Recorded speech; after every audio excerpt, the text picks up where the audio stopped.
Good afternoon, Robert Scribbler. It is September 28th, 2018. Thank you for joining me for another climate change and clean energy video blog.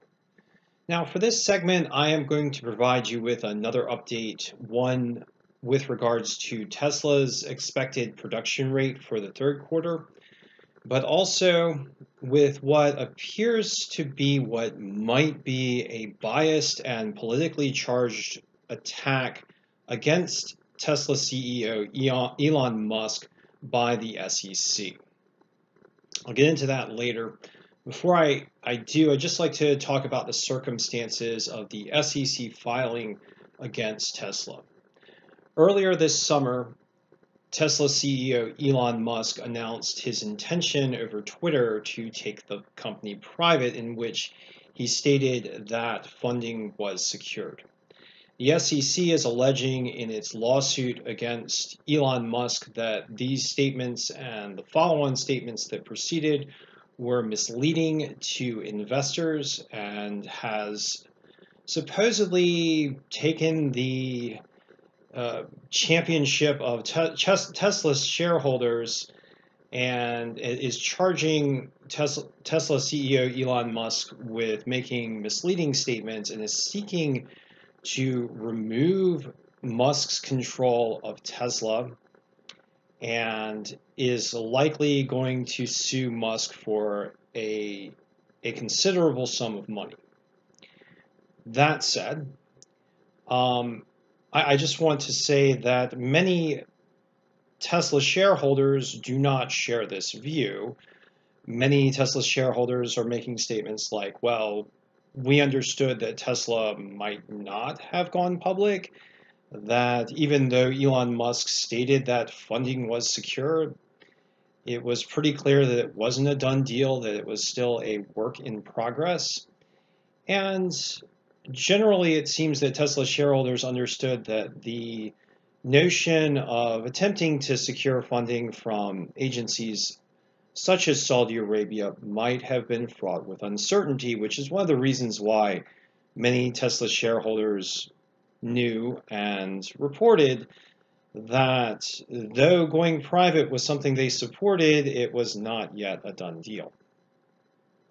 So as far as public knowledge is concerned, it's especially with regards to shareholders that actually support the success of Tesla, it doesn't appear that there's an actual issue.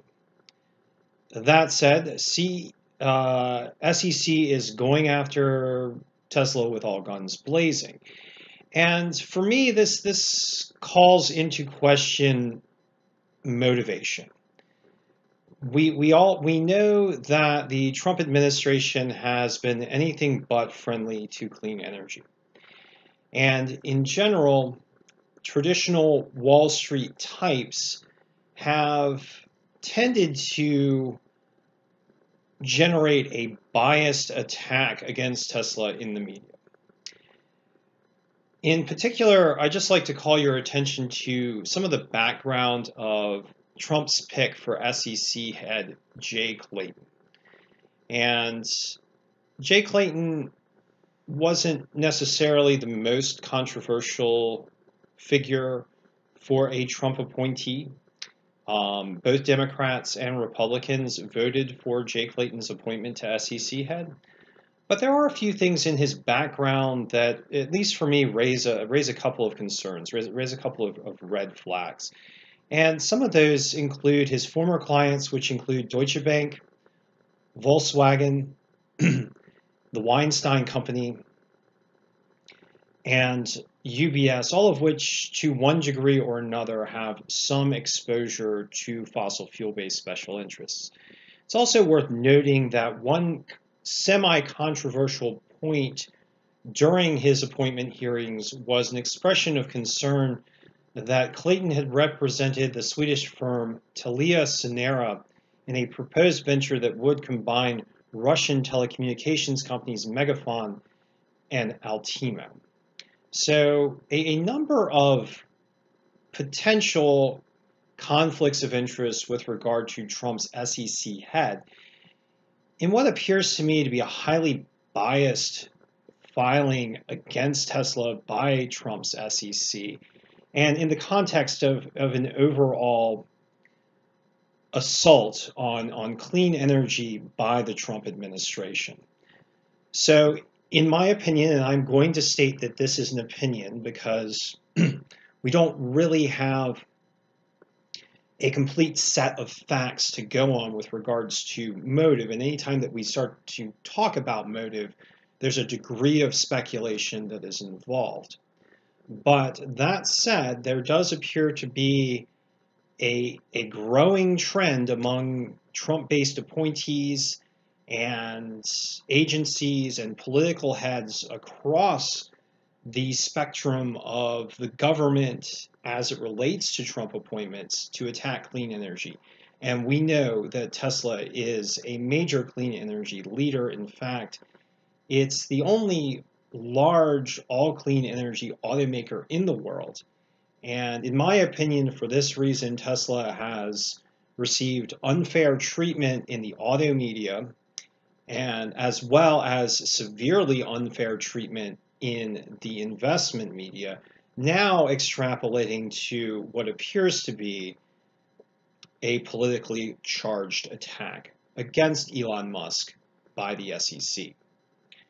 All that said, let's get on to some of the good news with regards to Tesla. First off, according to Electrek, Tesla's board has stated their support for Elon Musk, noting that Tesla and the board of directors are fully confident in Elon, his integrity, and his leadership of the company, which has resulted in the most successful U.S. auto company in over a century. Our focus remains on the continued ramp of Model 3 production and delivering for our customers, shareholders, and employees. So a very strong statement of confidence on the part of Tesla's board. And in addition to that, it's worth noting that Tesla right now is on a major tear when it comes to production and deliveries, with a big surge occurring in the third quarter of 2018. And according to a second report from Electrek, and of course this is a preliminary report which will require confirmation, but according to this report in Electrek today entitled Tesla Achieves Model 3 Production Goal for Second Quarter with 2 days still to go, Tesla has already produced over 51,000 Model 3s for this quarter and is likely to produce 53,000 Model 3s, which is an average of more than 4,000 Model 3s per week for the quarter. And in addition to that, it has produced in total 77,400 all-electric vehicles. That includes the Model S, excuse me, the Model S and the Model X. Over the next couple of days, Tesla is likely to push the 80,000 vehicle number produced for this quarter. So it looks like Tesla will produce in the range of near 80,000 electric vehicles if these reports are correct. Extrapolating to a full year time frame, 80,000 electric vehicles per quarter equals about 320,000 electric vehicles per year, which is nearly tripling Tesla's last year rate of production. So a stunning achievement by Tesla in the face of a countervailing what appears to be political attack by the SEC, or politically charged attack by the SEC in its filing of what seems to me a rather dubious lawsuit against Tesla. Thank you for joining me, and I'll be chatting with you soon.